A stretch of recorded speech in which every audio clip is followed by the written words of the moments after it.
Good evening, folks. What's going on there? Earthmaster here, checking in on the live stream on this beautiful Monday evening, July 19th, 2021, about 7:20 p.m.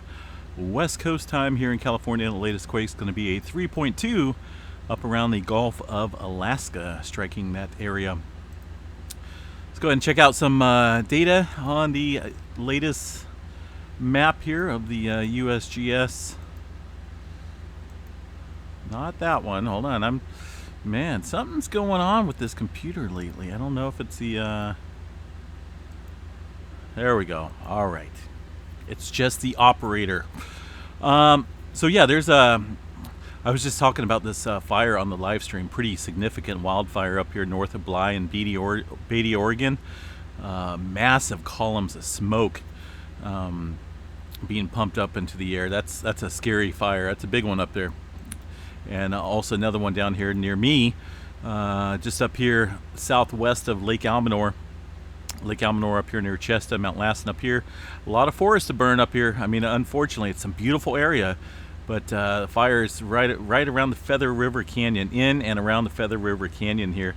It's kind of been working its way up towards the northeast, and man, it's scary. It's producing a pretty massive 40,000 foot pyrocumulus cloud earlier that even shot off some lightning strikes.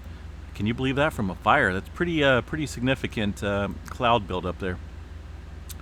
So take a look at the map over the last 24 hours from the USGS here. Earthquake activity kind of ramping up a little bit right around the Solomon Islands, Papua New Guinea area, seeing a significant increase in upper 5 magnitude quakes. When you're looking at a bunch of fives, upper fives, it tells you right there something's majorly brewing on the horizon for a significant earthquake in this region. So be on guard for potential large-scale movement here very soon. What do we got down south here? Some further deep movement into the Fiji area, south of Fiji. This cluster of quakes, 4.4 and a 4.2, 525 and 494 on kilometers. This area has seen a significant amount of deep earthquake movement over the last 7 days. I mean, I'm talking way down there. Some over 600 kilometers deep. Something brewing. And to see the surface quaking up here in the upper 5s, that's pretty significant there. Let's see what we've got here for the North American area. Seeing a little bit of movement around Texas and also up around the Antelope Valley area. All magnitudes map here shows us that earthquake activity continuing in the Antelope Valley area. Also, the Garlock fault structure seeing some movement as well today. A couple small microquakes on that shear fault system, and some further movement down south here. Southwest of the Salton Sea, a little swarming out here in the Utah Desert. Other than that, California is just active as always. Intermountain West region and Yellowstone picking up some further activity. They finally added a few more quakes there onto the map. Of course, looking at the Yellowstone thumbnail overview shows us the intense amount of earthquake activity kind of dying down. Although right there we had a significant burst of energy from that swarm. I mean, this is just rapid fire back-to-back earthquake activity for a short time. But over the last few hours or so, you can still see some movement taking place, just not as active as it was there way earlier today. It was pretty significant movement. What else we got here? Did see some signatures showing up here on the Yellowstone graph once again. You think maybe some magma movement rolling around underneath the surface? I checked that earlier when that was kicking off. Some thunderstorm activity within that same area once again that was being picked up not only on that station but other areas as well. Thunderstorm activity, wind increase, rain, all can be picked up on seismograph stations around the Yellowstone National Park. What else we got for tremor map? Let's check that out real quick. I got my nephew here, so kind of have to cut it short. No tremor. Zero tremor being reported today along the Cascadia subduction zone. Pretty interesting there. So far as North American plates here, we're looking at a lot of activity, no doubt, a lot of microquake activity, all scattered out and about, right? You can see it all through Ridgecrest, up into the Nevada desert, through the Sierra Nevadas.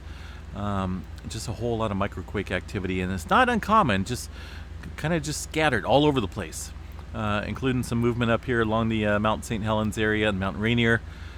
But overall, just standard activity out here along the North American plate. If we see no activity in the microquake department, then I'd start to worry. Be wondering what's going on. So it's common, and it's good to see some microquakes out there taking place, but overall, generally a sign of seismic increase along the west coast. Carlsbad, southeast of Carlsbad, had a 4.4 or a 4.0. That's pretty good. This whole area has seen quite a bit of movement over the last few months here.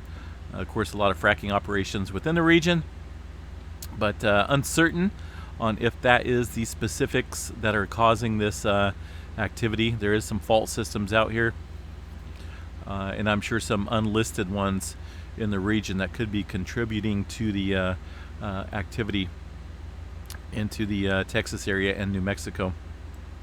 East Coast looking pretty quiet, folks. Not a whole lot of movement. Puerto Rico calming down a tad bit. Only a couple small quakes in the area, the southwest part of the mainland there. Overall, we're going to jump off here, folks. Enjoy dinner, and hope everyone has a good night. Of course, Middle East still seeing some activity, but not as significant as yesterday. A little bit of further movement way up here into Russia. Looking like a 4.6 strike in that region. So be on guard, folks. Stay safe out there, and we will chat at you another time. Like I say, I got my nephew here, so I got to keep it a little short. That's where I felt an earthquake or something. Maybe not. That's probably him running around. Okay, got to go. Have a good night, folks. Chat you a little bit later. Peace out.